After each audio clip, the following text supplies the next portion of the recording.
Hey, Tom. How's the sound?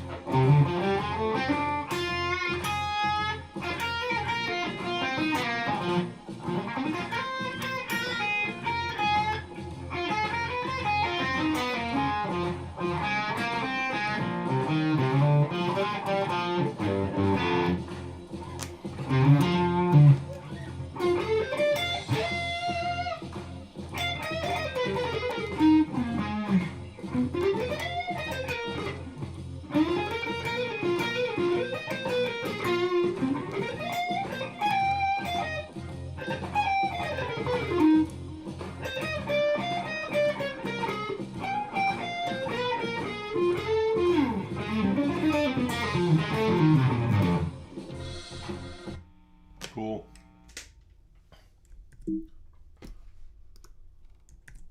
Figured I'd play my Strat this morning just to do something different, and it's different.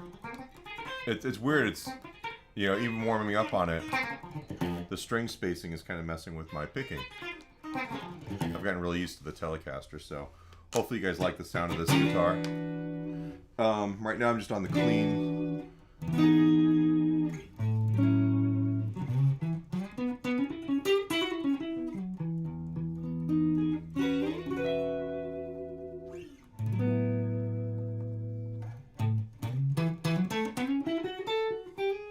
That's the neck pickup on this guy. Here's the second position, the one I almost never used.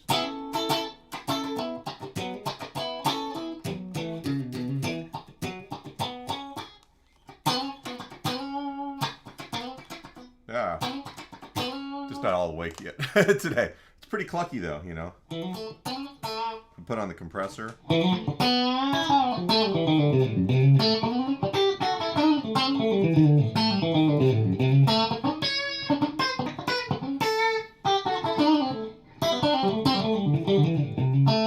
Go ahead with the bridge pickup.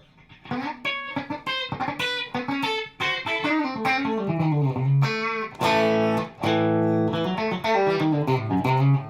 like the bridge pickup on my Telly a lot better. And then the neck pickup on this guy. It's a little jazzy. But I just go to the clean.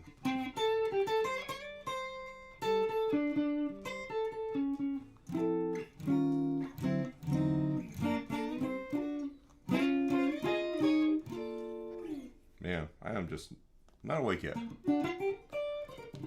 I've been kind of messing around with it. I really haven't played this guitar through this pedal board. So here's the blue note. Yeah, this is definitely not a telly. So the neck pickup on this guitar. Oops,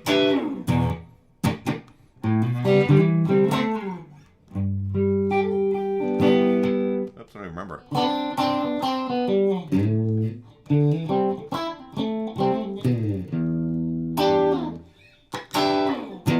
Does that pretty good. That's the blue note. Here's the Archer.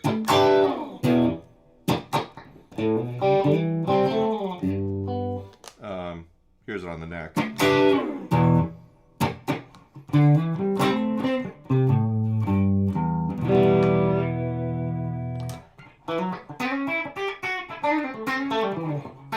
It's twangy. It's just not.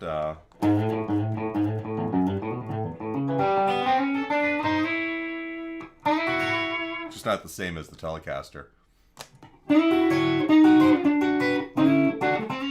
This guitar does a couple things really good. The number 2 position, that's pretty good with the Archer.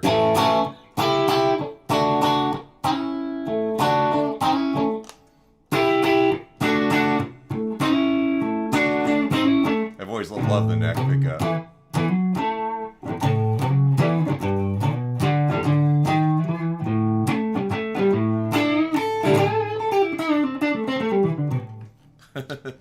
That's cool. Here's with the dude.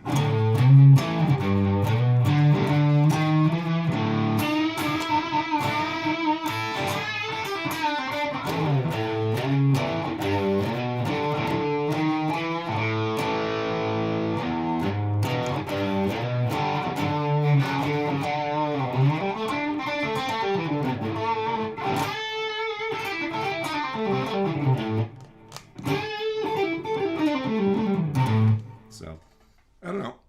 It's funny because I've owned this guitar since about 1986 or 87, and the original neck was really hard to play, and even like this is a Warmoth neck on it, and the guitar has always sounded great, but it's just always been kind of a pain in the butt to get around on. I don't know. Maybe it's I don't know what the deal would be. I've played other vintage style Strats that actually have none of this issues. So howdy Terry, how's it going? While I am getting rolling here, do you guys have any questions or anything that's not alternate picking related today? Naturally, I picked the guitar that's hard for me to play on to do the. Thought it'd sound cool on this one though.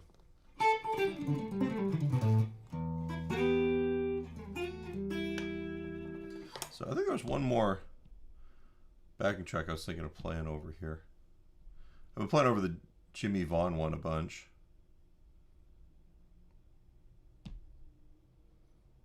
There's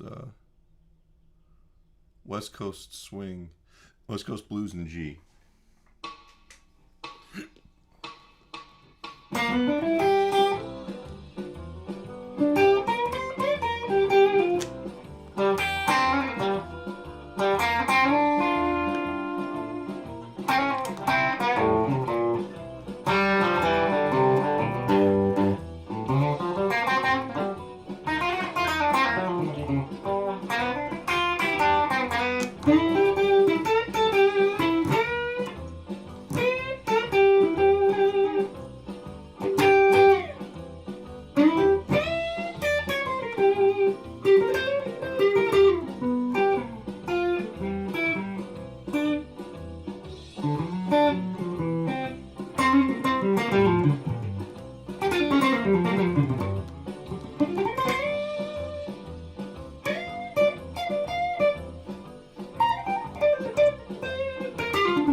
gonna switch to my telly today.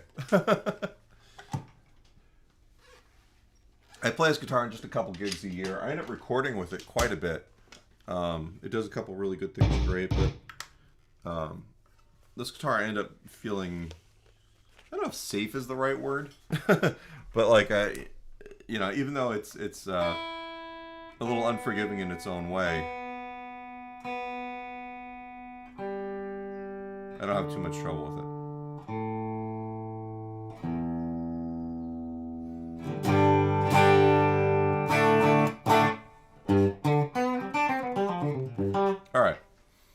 So what we're going to talk about is alternate picking this morning. And we did a lesson on Wednesday where I went over one of the little picking etudes I'd written quite a while ago, actually close to 15 years ago, for a project I was thinking about doing, which was a technique book.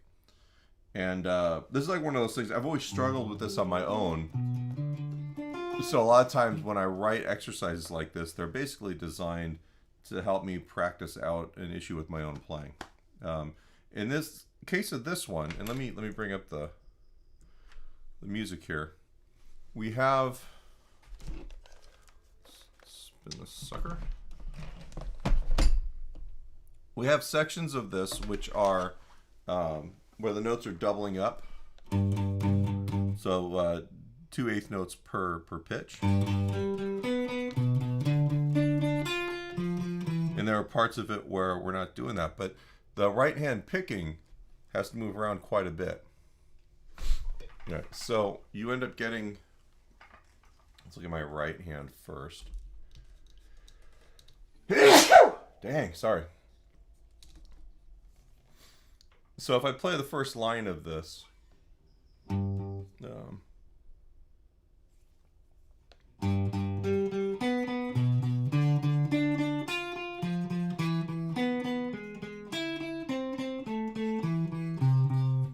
what you're getting is a lot of string skipping, a lot of movement around, but everything starts on a down pick. The next line is pretty similar, it's just that the notes are closer together.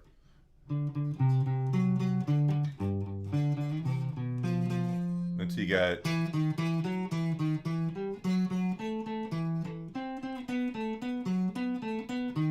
And then we get into more like my...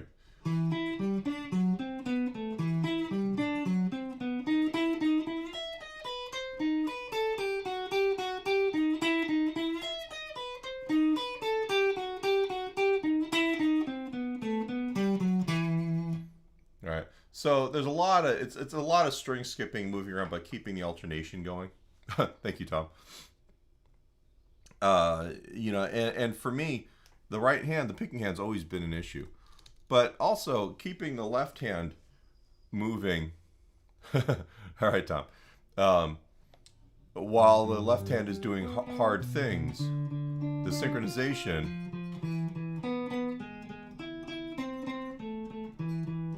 Right, that's also been an issue for me. Everything's an issue for me, but I like to kind of focus on certain elements of my playing when I work on an exercise like this, right?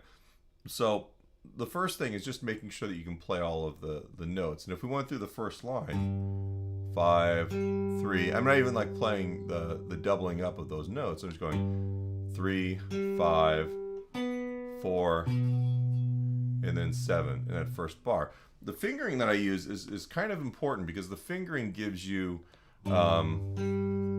basically a path through this stuff. I thought when you put your device in airplane mode, it wouldn't give you your notifications. So this fingering is kind of important here. First finger, third finger. You bring your first finger up to the 4th fret so you can reach here. All right. A lot of us working through these sections has to do with basically using kind of a coherent fingering scheme, all right, that gets you through this stuff. And we memorize these exercises because it gets this stuff kind of ingrained in your hands. That's really what we're shooting for, is you don't have to think about when you shift positions. They're just built in, you know, and that's just like with a piano etude or a classical guitar etude. We're practicing these things and making them part of how you play the instrument. All right, so the first part, there's a shift there, All right, and then there's going to be another shift for the second measure, because the second measure starts on the 5th fret, and the notes in that measure span the 5th to the 8th fret. So,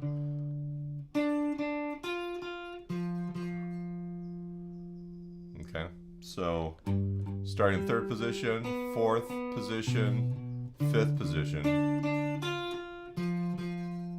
As you work on this, definitely do that. And then we're going to shift back to the 4th position because the notes go between the 4th fret and the 7th fret. And we're trying to keep as much as possible in this first section a 1 finger per fret spread. We're going to utilize all of our fingers. That way we're not wasting energy or motion. So, all right. So the next part, then there's a position shift up at the end of this bar. Hey, Mike. Right there. Right, because what that does, it leads us into this last bar here. Actually, if you guys want the PDF, give me a second. I will post it for you. If you guys want to print out or open up and follow along, there's the link to the PDF off the website. Makes it a little bit easier. And you can also mark it up if you want to make notes on it. My students usually have a lot of notes written on here as we discover things that they have issues with and then want to make sure they remember, like position changes or picking or any of that other stuff. We kind of go through and write them reminders on their music. So not a bad thing, right? So if you look at the 3rd and 4th measures of that first line, we're in the 4th position for the first 3 beats. Then we move up to the 5th position at the end of that bar because all of this is right there. And this is basically a big A minor arpeggio. See, I'm rolling that finger segment there. Same thing there. You know, I don't want a bar. A lot of times people go, well, I'll just go.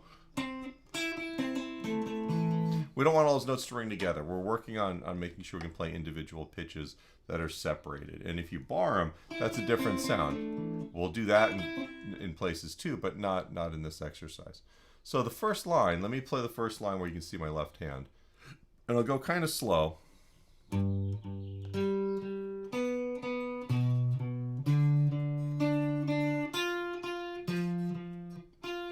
I'm sorry, hang on a second. I'm trying to read it off the screen.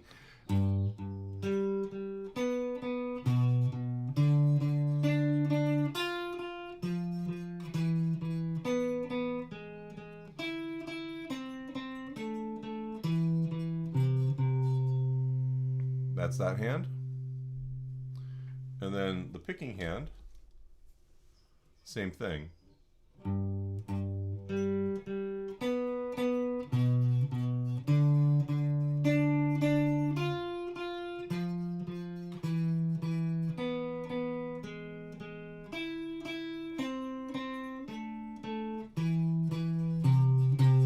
right. Ultimately, you want to be practicing this stuff using the metronome. You know, when you're practicing this stuff that way, it ensures that you're actually playing everything with a consistent rhythm or feel. All right, so if I hang on a second, let me bring a metronome up. So this is set at 80, which is kind of quick, right? But we're playing something that's straight and complete eighth note, so it should be consistent. So we have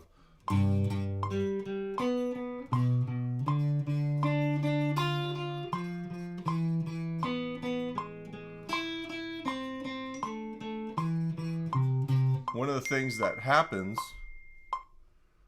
with this is that I'll have students, because they're doubling up on each string, it'll start sounding like. What we want is that. We're trading the hands to feel consistent time. So.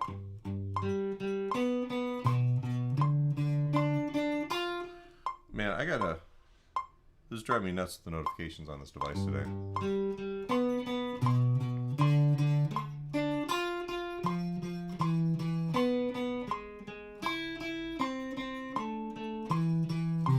Want to, because I'm at 80 beats a minute, I could go up to 160, and that's how fast the eighth notes are.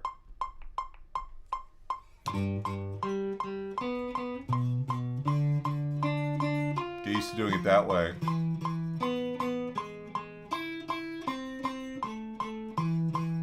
And then once you're able to do it in time with that, go back to 80, and then play the subdivisions.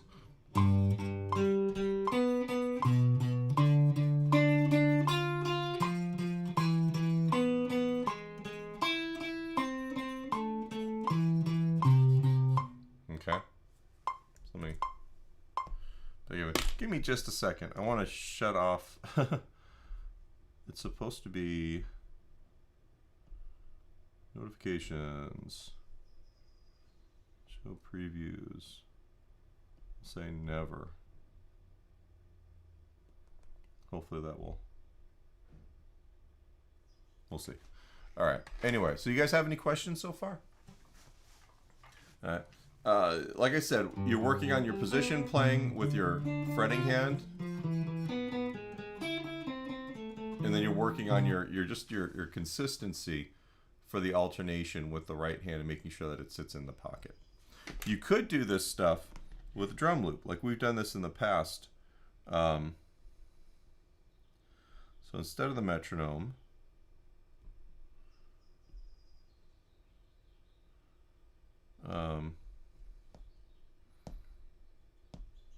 let's use one of our pre-built drum loops here. There. So here's a drum beat at 80 beats a minute. All right, that gives you the eighth note, 2 and 3, and as well as the rest of the drum beats. You can practice.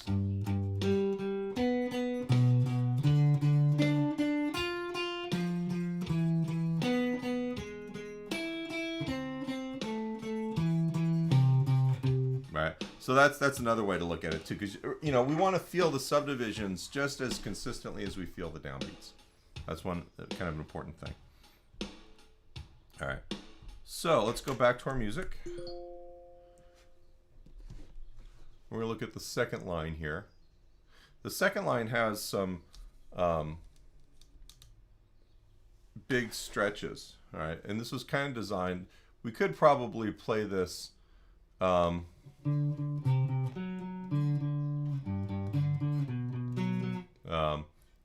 little bit more in one place or position, but I've really got this so that what we're doing is we're getting used to position shifting by stretching. So I've got my first finger on the 5th fret, my third finger goes up to the 8th fret, so I can reach the 9th.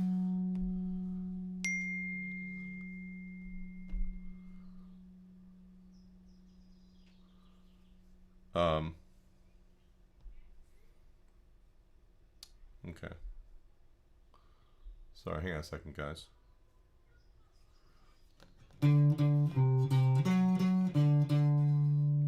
All right, so you've got this position shifting here, where you're going 5, 8, 9, and then 5, right? And what's happening is it's allowing us to move wider stretches on single strings, and then the next measure, same thing, 3, 5, 7, 8. And that one, there's a little bit of a hand shift. Even for me, I've got big hands. So I'm going first finger, second finger, third finger, fourth finger. And that leads me into the next part where we actually lose the 2 notes per fret.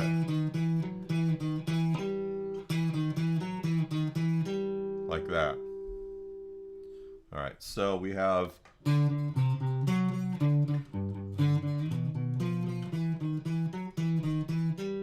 Right, that's a little bit of a stretch, but it kind of works once you get used to it. And there's times, we do these things we do practice etudes. Sometimes we do it in the most efficient way possible, and sometimes I'll write them to address a certain kind of concern. And one of those concerns with this is just the idea that you want to be able to move in and out of positions without lifting your whole hand and putting it down, so we actually hear an interruption in the line. So with this one, I've got this, instead of going, right, You know, it just makes it flow a little bit better.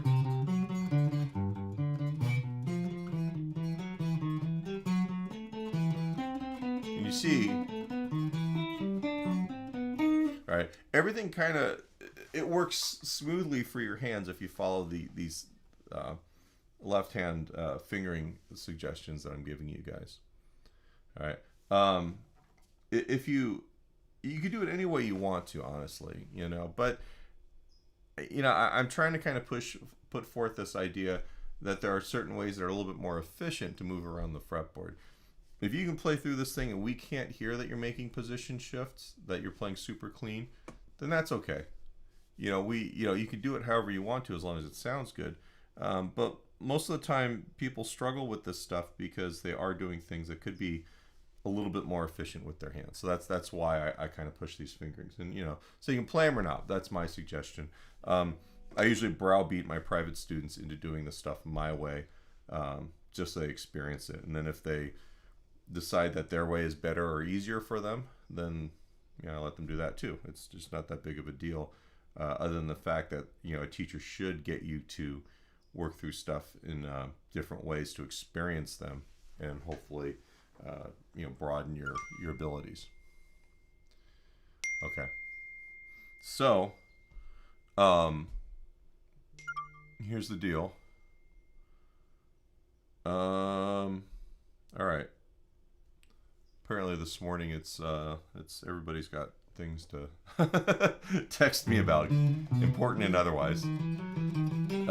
So the next section here, this is where we start getting into where it sounds a little bit more almost like a bit of Baroque music or classical music. I'm using a lot of harmonic minor scale in this, is where that's coming from. Now the fingering in this, we've just gone, and I'm moving down with my pinky to the 7th fret, 7, 6, 7, because my first finger has to play the 4th fret there. I'll do the same thing here, but then I'll bring my first finger up to the 5th fret. And the reason why I do that is so that when I get up here to the next measure,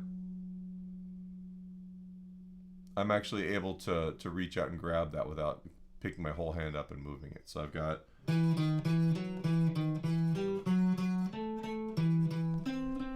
right, let me take it from this position here.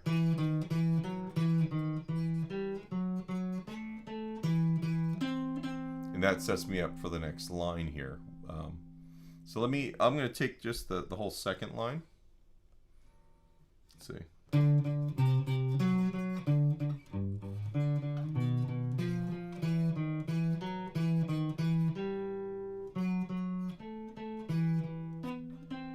Let me do it one more time.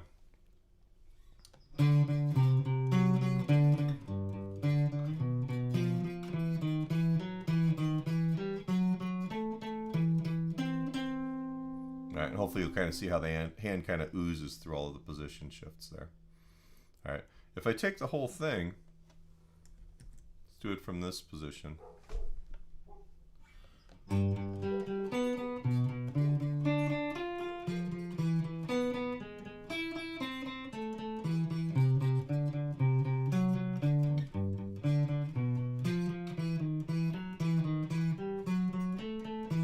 I'll move on.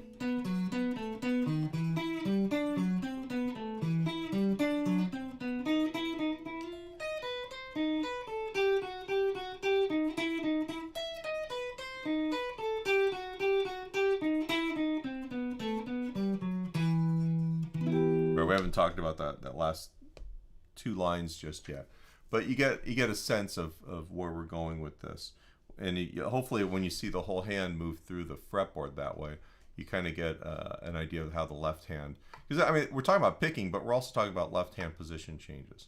I think that's kind of one of the important things to remember here, is that all of this stuff has to work together, otherwise you just can't play in time with it.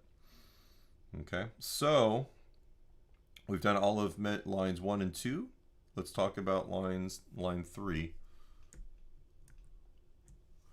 So line 3, we're not playing the double up notes anymore. That first measure there, We're going 9, 7, 9, but notice I'm using my fourth and first fingers. I'm actually not playing the regular position. What I'm doing is I'm using those two so I can use my third finger there. And then I can also reach back with the first finger for that 6 right there. And then I'll move it up a fret for the next part.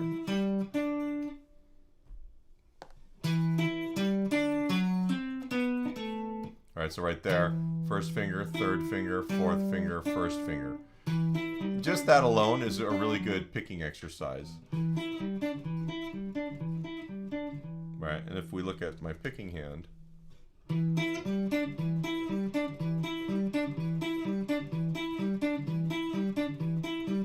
right, that's kind of how that works, right?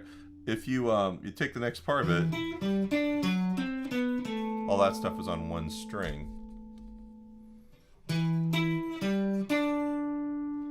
9, 10, 9, 7. And the next measure does more of the same, just the last note is in a different place because it leads us into the last part. Third finger there, right? So those two phrases together, oops.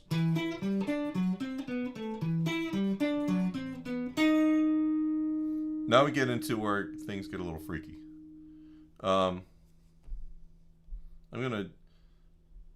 The last measure of line 4 and the first measure of line 2 are the same, almost the same thing. Shoot.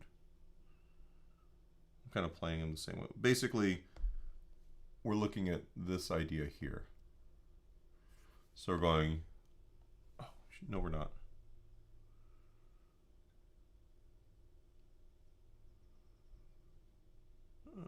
Yeah, we are actually. I'm sorry.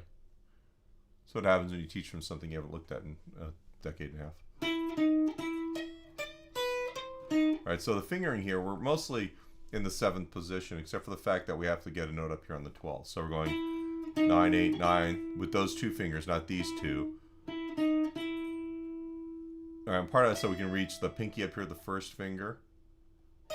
Then we're going to use the pinky again for the 11th fret. We do something I almost never do, which is play one finger for 2 notes on the same string. And then 7, 8. So your first finger on the 7, that's why we need to be in that position. And then 8, 8.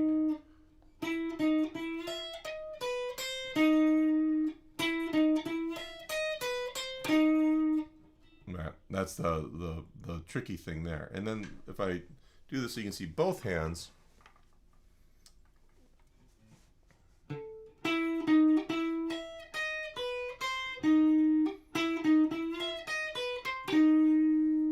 You see there's a little bit of string skipping, but keep the alternation going. It's really easy to like try and do a down pick right there. That's a common error.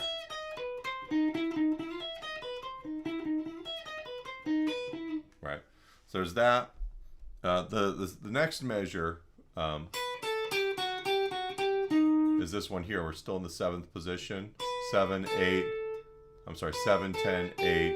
7, 8, 7, 8. 8. Like that. So the whole thing there. And then it repeats. Until we get into the last little bit of harmonic minor scale in this here. So keep in mind, I just went... So I'm in this position, 7th position still. So 9th fret will be 3rd finger, 8, 10, 9, 7, 9, 10, 9, 7. Now the whole phrase kind of ends in the right place there. Okay, so if I take that last, you know,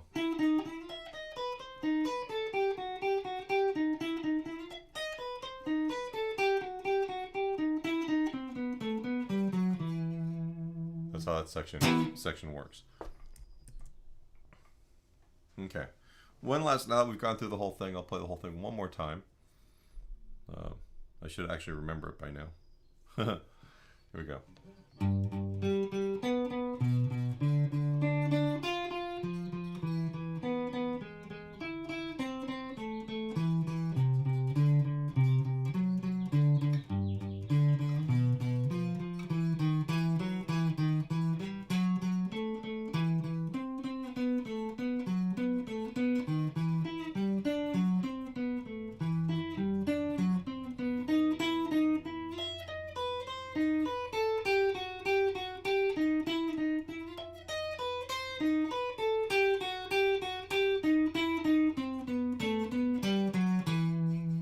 That's the whole thing that you want for consistency. You want it like that.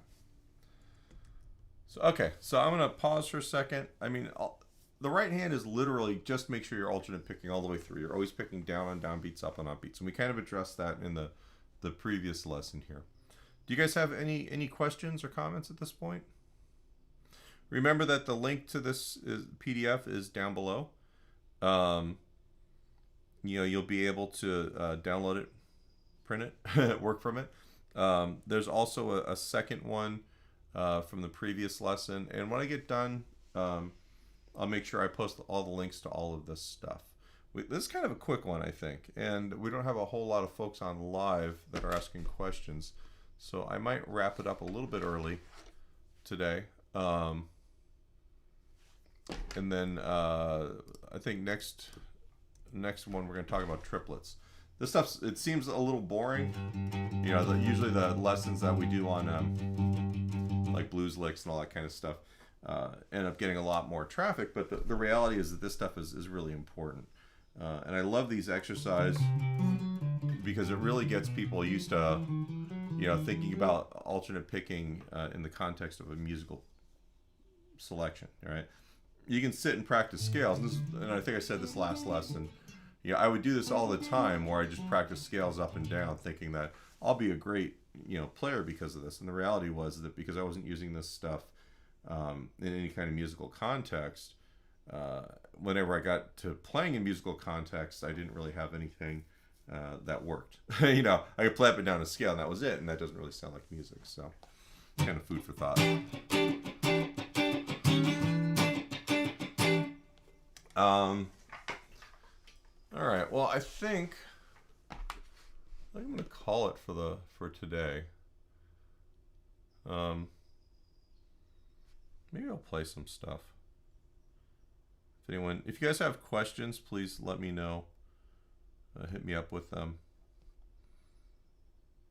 If not,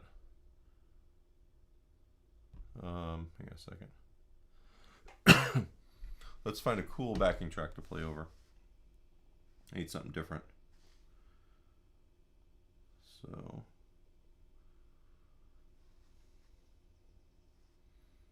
backing track. See what comes up randomly. I don't like deep atmospheric ones. There's tasty blues rock in E minor. Dark southern rock in D minor.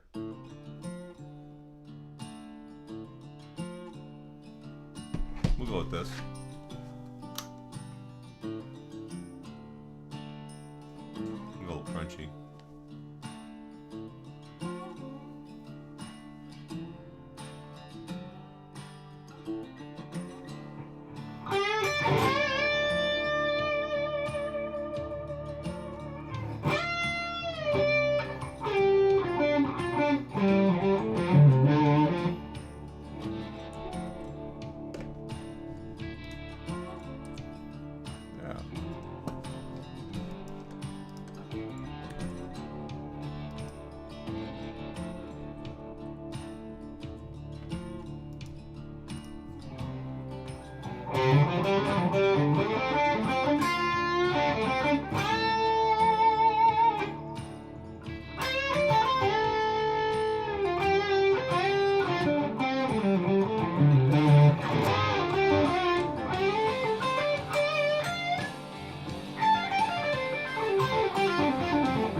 on this one.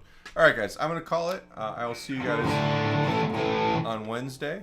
I hope you guys have a good weekend, and I'll see you soon. Thanks.